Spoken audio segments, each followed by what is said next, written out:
नमस्कार मित्रों, आज इस वीडियो में हम लोग मंगल दोष के बारे में बात करेंगे।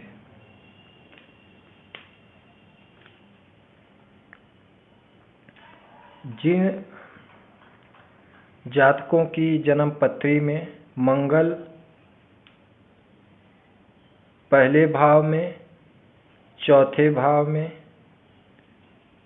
सातवें भाव में, आठवें भाव में और 12वें भाव में रहता है,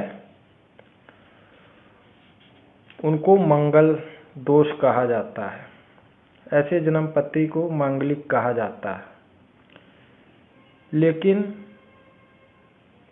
इन भावों में ग्रहों के मंगल की स्थिति हमेशा ही जरूरी नहीं है कि नुकसानदायक हो।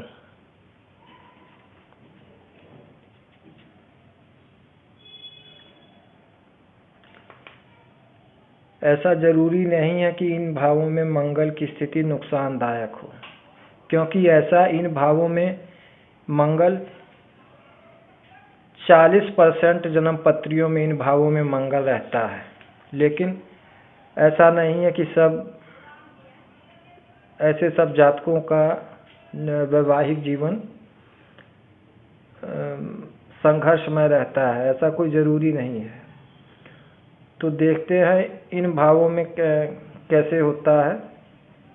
देखिए, इन भावों में अगर मंगल रहेगा 12वें में, पहले में, चौथे में, सातवें में और 8वें में, अगर इन भावों में मंगल रहेगा तो ऐसे जातक को मंगलिक कहा जाता है।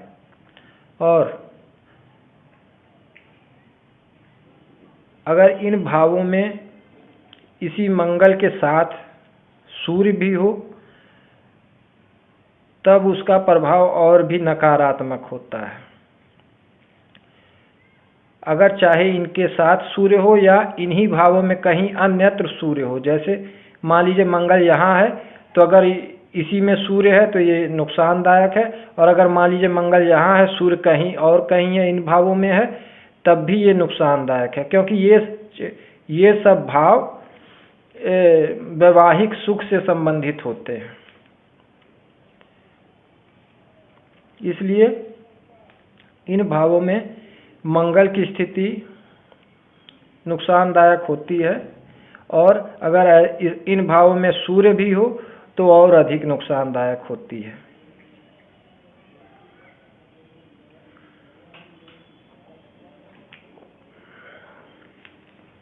अब देख लेते हैं। ऐसा इसलिए होता है कि दोनों ये उग्र ग्रह हैं, मंगल और सूर्य दोनों उग्र ग्रह हैं। तो ऐसे जातकों के स्वभाव में, उनके वैवाहिक जीवन में बहुत ही वो आ जाती है, बहुत कठोर हो जाते हैं, बहुत अपना प्रभाव दूसरे पे जमाने का अधिकतर प्रयास करते हैं। लेकिन ऐसा हमेशा नुकसानदायक नहीं होता है। तो देख लेते हैं कब कब ये नुकसानदायक होता है। सबसे पहली बात यह है कि अगर मंगल, इन भावों में मंगल है और मंगल उग्र या तीक्ष्ण नक्षत्र में हो। इन भावों में अगर मंगल होगा और वह मंगल उग्र या तीक्ष्ण नक्षत्र में होगा तो वह बहुत नुकसानदायक है। उग्र नक्षत्र ये है भारणी, मघा, पूर्वफाग्नि, पूर्वाषाढ़ा, पूर्व भाद्रपद, और 30 नक्षत्र है आद्रा, श्लेषा, ज्येष्ठा, मूल।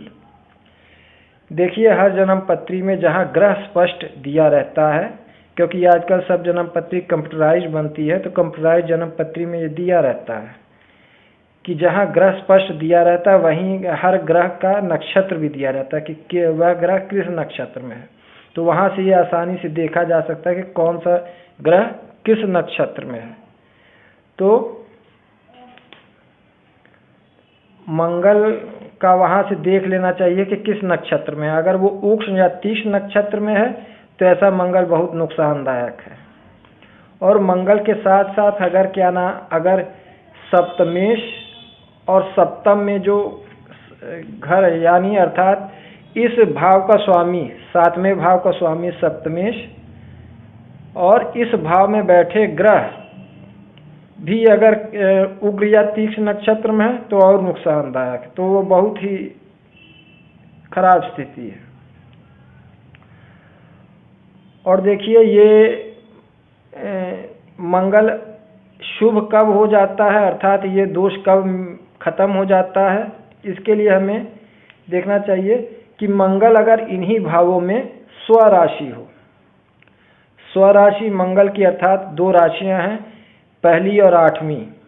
पहली राशि मेष, 8वीं राशि वृश्चिक। अगर इन भावों में, इन राशियों में मंगल होगा तो वो मंगल उतना नुकसानदायक नहीं है। दूसरा, अगर मंगल उच्च राशि में होगा। मंगल की उच्च राशि कौन सी है? मंगल की उच्च राशि है मकर, 10वीं राशि। 10वीं राशि मंगल की उच्च राशि है। इसलिए अगर मंगल इन भावों में बैठा है और वो 10वीं वहाँ उसी के साथ 10 लिखा हुआ है, अर्थात उस भाव में मकर राशि है, तो भी ये मंगल नुकसानदायक नहीं रहेगा। और देखिए ये मंगल, इस मंगल का दोष एक तरह एक इस प्रकार से भी वो समाप्त हो सकता है अगर मंगल शुभ प्रभाव में हो, अर्थात मंगल के ऊपर, मंगल के साथ शुभ ग्रह जो हैं, शुभ ग्रह गुरु और चंद्र। चंद्र अगर पक्ष बली है तो वह शुभ गिना जाता है। चंद्र पक्ष बली अर्थात चंद्र और सूर्य में कम से कम 70 डिग्री की दूरी होनी चाहिए। 70 डिग्री अर्थात 3 राशि, 2.5 राशि, इतना दूरी होगी तो चंद्र पक्ष बली कहलाएगा और ऐसा चंद्र शुभ गिना जाता है। तो अगर ऐसे मंगल के साथ अगर ये गुरु हों और चंद्र हो, पक्ष बली चंद्र, तो ये मंगल की उग्रता को कम कर देते हैं, क्योंकि ये शुभ ग्रह हैं और मंगल एक बहुत उग्र ग्रह है। और अगर शुभ ग्रह के साथ, मंगल के साथ ये शुभ ग्रह आ जाते हैं तो इसकी उग्रता को बहुत कम कर देते हैं। और साथ ही अगर ऐसे मंगल पे गुरु की दृष्टि पड़ेगी तब भी मंगल दोष काफ़ी कम हो जाएगा, क्योंकि उससे मंगल की उग्रता बहुत कम हो जाएगी। और अगर चंद्र की दृष्टि भी पड़ेगी, चंद्र से भी इसकी उग्रता कम हो जाती है, क्योंकि चंद्र अगर पक्ष बली है, शुभ है, तो वो उसकी उग्रता कम कर देगा। उसके बाद देखिए इसमें मंगल का दोष एक तरह इस प्रकार भी कम हो सकता है कि अगर मंगल कमजोर हो जाए, तो मंगल कमजोर अगर हो जाएगा तो व्यक्ति के स्वभाव में उग्रता कम कर देगा। जब जो खुद ही कमजोर हो जाएगा तो वह नुकसान कैसे पहुंचाएगा। इसलिए अगर मंगल कमजोर है तो भी ये मंगल दोष खत्म हो जाएगा। जैसे मंगल कमजोर होने के क्या होना चाहिए, अगर मंगल के अंश कम हैं, अर्थात मंगल 1 से 5 अंश या 25 से 30 अंश में हो तो वह मंगल अंश में कमजोर माना जाएगा, तब वो मंगल का दोष समाप्त हो जाएगा। और अगर मंगल अस्त हो, अगर मंगल अस्त हो, देखिए मंगल और सूर्य के साथ अगर रहेंगे, दोनों साथ में रहेंगे तब ये दोष अधिक होगा। लेकिन वहीं अगर मंगल सूर्य के बहुत करीब हो जाएगा, अर्थात करीब 3 डिग्री से मंगल और सूर्य में अंतर कम हो जाए तो मंगल इतना वो अस्त हो जाता है, तो ऐसा मंगल बहुत ही कमजोर होगा, और कमजोर होगा तो दोष उसका खत्म हो जाएगा। दूसरा, मंगल के कमजोर होने का एक और स्थिति बनती है कि अगर मंगल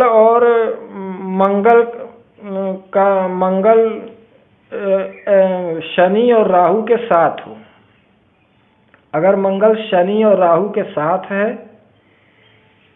और यहाँ मंगल पे इनकी दृष्टि पड़ती है तो भी ये दोष कम हो जाएगा या खत्म हो जाएगा।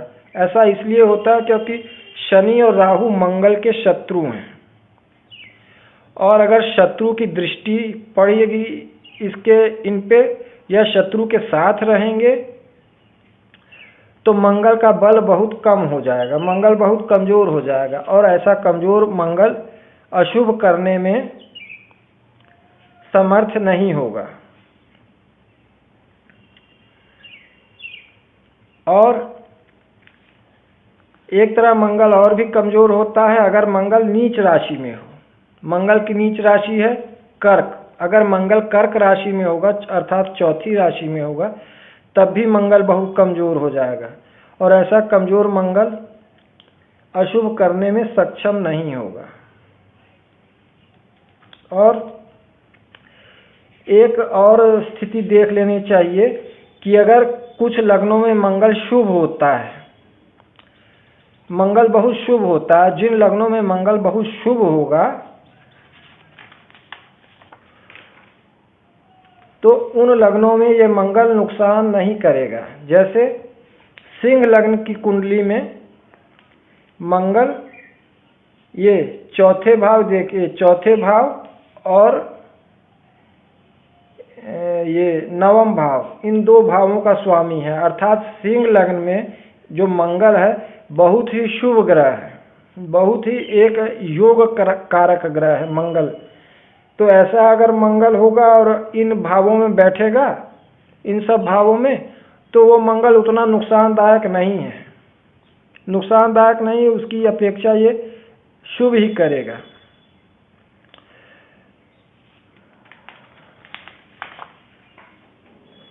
और देखिए कुछ लग्नों में मंगल बहुत नुकसानदायक होता है। जैसे देखिए कन्या लग्न में, कन्या लग्न की कुंडली में अगर रहेगा तो मंगल ये देखिए तीसरे भाव का स्वामी है और आठवें भाव का स्वामी है।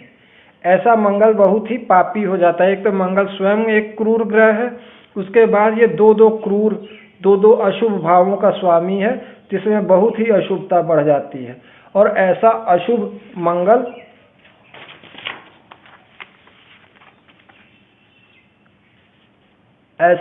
मंगल अगर इन भावों में बैठेगा तो ये जातक के लिए बहुत ही नुकसानदायक रहेगा। और एक बात मैं और बताना चाहता हूं कि ये जैसे शनि और राहु की दृष्टि से मंगल कमजोर होता है, शनि और राहु के साथ आ जाने से या शनि और राहु की दृष्टि होने से मंगल कमजोर होता है, लेकिन ऐसा सातवें भाव में नहीं होना चाहिए, क्योंकि अगर सातवें भाव में अगर ऐसा होगा तो एक तो मंगल वैसे ही अशुभ ग्रह है, उसके ऊपर अगर एक किसी पाप ग्रह की दृष्टि पड़ेगी तो वो वैवाहिक जीवन के लिए बहुत ही नुकसानदायक रहेगा। आशा करता हूँ कि आज का वीडियो आपको समझ लगा होगा। अगर आपको अच्छा लगा तो कृपया हमारे वीडियो को लाइक कीजिए, हमारे चैनल को सब्सक्राइब कीजिए, और अगर आप हमसे संपर्क करना चाहते हैं इस मोबाइल नंबर पर हमसे संपर्क कर सकते हैं। धन्यवाद।